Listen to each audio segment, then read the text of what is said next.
दुनिया में कोई इनकार नहीं कर सकता, वो हजार मुसलमानों का दुश्मन हो, इस्लाम का मुखालिफ हो, गलतफहमियों का शिकार हो, लेकिन वो ये नहीं इनकार कर सकता कि इंसानी तारीख का बेहतरीन समाज वो था जिसे मोहम्मद मुस्तफ़ा सल्लल्लाहु अलैहि वसल्लम ने तैयार किया था। कोई इनकार नहीं करता। हमारे मुल्क में अंग्रेजी के दौर में पहला जनरल इलेक्शन 1936-1937 में हुआ था।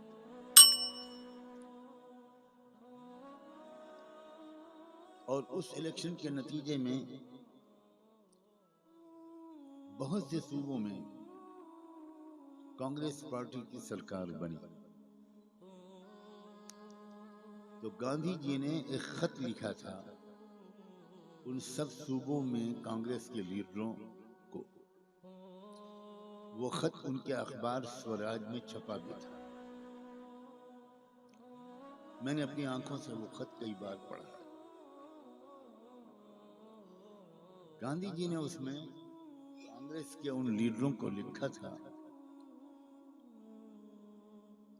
कि अब तुम स्वराज चाहते थे, अपना राज चाहते थे कि तुमको अपने देश को चलाने का मौका मिले।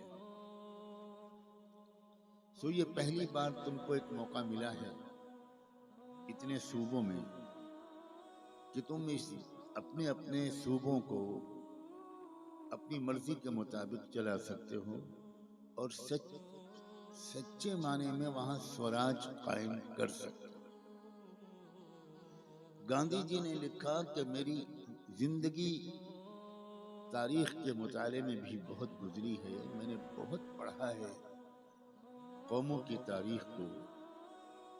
मैं अपने उस पूरे मुताले की रोशनी में तुम सबको ये मशवरा देता हूँ कि तुम अबू बकर सिद्दीक और उमर फारूक इन दोनों के हुकूमत के दौर के तारीख को तफसील से पढ़ो और जिस तरीके पर उन्होंने समाज को चलाया था उस तरीके पर चलाओगे तब तुम सही मानों में स्वराज कायम कर सकोगे।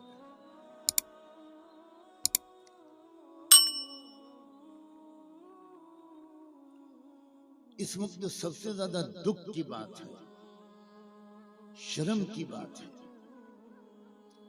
वो ये है कि भारत में 25-30 करोड़ मुसलमानों के होने के बावजूद असली इस्लामी समाज देश के किसी कोने में मौजूद नहीं है।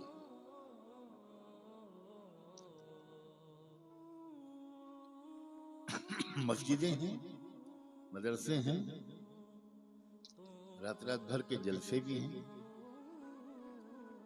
खूब नाते भी पढ़ी जा रही हैं, तिलावत भी की जा रही है, लेकिन देश का बुरा हाल होता ही चला जा रहा है।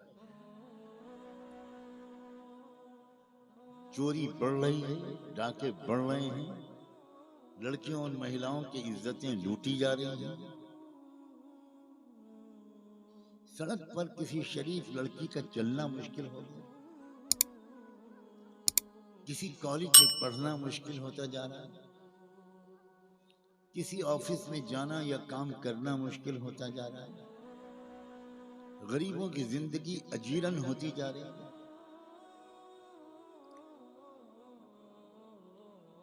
हम आसानी के साथ इसका इल्जाम मुख्तलिफ सरकारों को, मुख्तलिफ राजनीतिक पार्टियों को दे सकते हैं और देते हैं,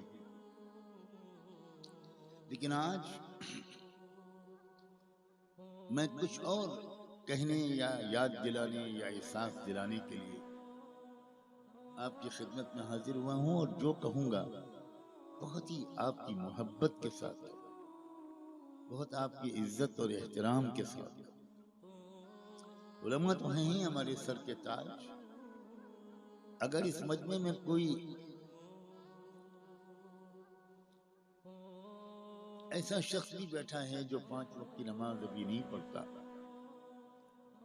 या ऐसा शख्स बैठा है जो अभी तक इस्लाम को उसने नहीं पहचाना, उसके भी पूरे एहतराम के साथ, उसकी भी पूरी इज्जत और मोहब्बत के साथ एक बात कहना चाहता हूँ। हो सकता है कि वो आप पहली बार आपके कानों में पड़े और थोड़ा सा उसको मानने में आपको कुछ हिचकिचाहट हो।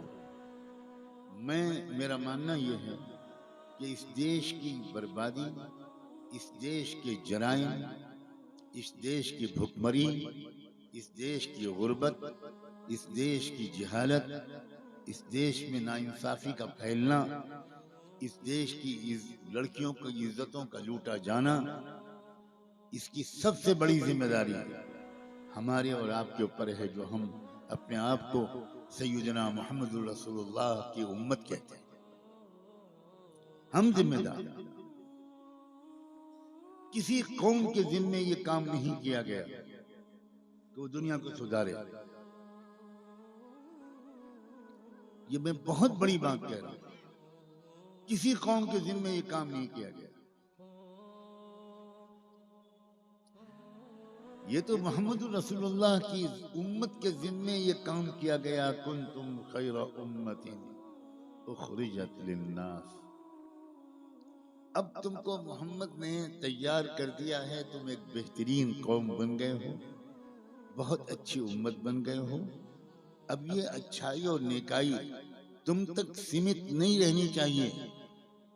लिन्नास, पूरे इंसानी समाज को एक नमूने का समाज बना दो, सच बोलने वाला बना दो, झूठ से नफरत करने वाला बना दो, मोहब्बत फैलाने वाला बना दो, नफरत से नफरत करने वाला बना दो, सच्ची गवाही देने वाला बना दो, इंसाफ करने वाला बना दो।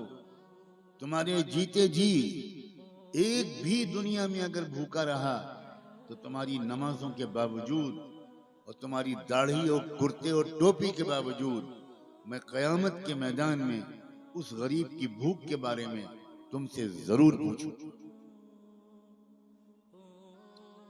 क्या मुसलमानों को इस बात का एहसास है? क्या आम मुसलमान जानते हैं कि उनकी ये जिम्मेदारी है कि वो अपने मुल्कों के समाज को दुनिया का बेहतरीन समाज बनाएं?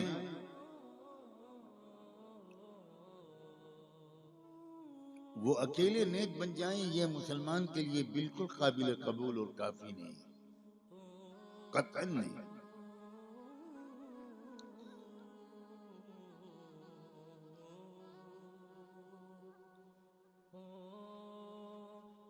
काश के ये समझदारी हमारे अंदर पैदा हो जाती कि हम पहले एक अच्छा नमूने का समाज बन जाएं और फिर हम दिखाएं अपने पड़ोसियों को, अपने हिंदू भाइयों को, बहनों को, सिख भाइयों और बहनों को हम दिखाएं कि हमारे यहाँ कोई ऊंच नीच नहीं है। इन्ना खलकनाकुम मिन ज़करिन व उन्सा, सारे इंसान एक मर्द और एक औरत, एक माँ बाप से पैदा हुए हैं। कोई किसी के सर से नहीं पैदा हुआ, कोई किसी के बाजुओं से नहीं पैदा हुआ, कोई किसी के पेट से नहीं पैदा हुआ और कोई किसी के पैरों से नहीं पैदा हुआ। इससे बढ़कर इंसानों की तौहीन और बेइज्जती नहीं हो सकती कि करोड़ों की आबादी के बारे में कहा जाए कि तुम पैरों से पैदा हुए हो ब्रह्मा के, इसलिए तुम शूद्र हो, तुम दलित हो, तुम गुलाम हो, तुम जलील हो, तुम अछूत हो, तुम हमको नहीं छू सकते, हम तुमको नहीं छू सकते। हम तुम्हारे गिलास में पानी पीना तो दूर की बात है, तुम्हारी गिलास को छू नहीं सकते। तुम्हारा दुल्हा घोड़ी पर सवार होकर नहीं जा सकता, तुम मूछें नहीं रख सकते, तुम दलित हो, हकीर हो, जलील हो, और हम ऊंची जात के हैं, हम ब्राह्मण हैं, हम राजपूत हैं। इससे बढ़कर झूठ, इससे बढ़कर इंसानों की तौहीन, इससे बढ़कर अहंकार का सबूत, गुरूर और घमंड का सबूत और क्या होगा कि हम अपनी तरह के एक इंसान को अपने से हकीर समझें।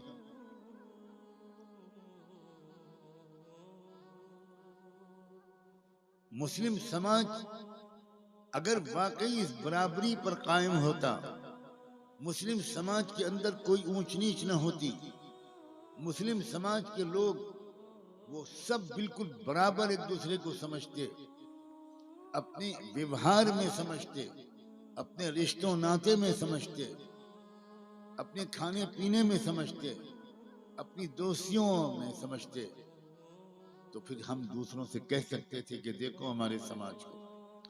लेकिन भारत के मुस्लिम समाज ने भारत के दूसरे मजलूम, दबे कुचले और महरूम समाजों की सेवा करने के बजाय और उनकी इज्जत को बढ़ाने के बजाय खुद भारत के मुस्लिम समाज ने भारत के दूसरे समाज की खराबियों को अपना लिया।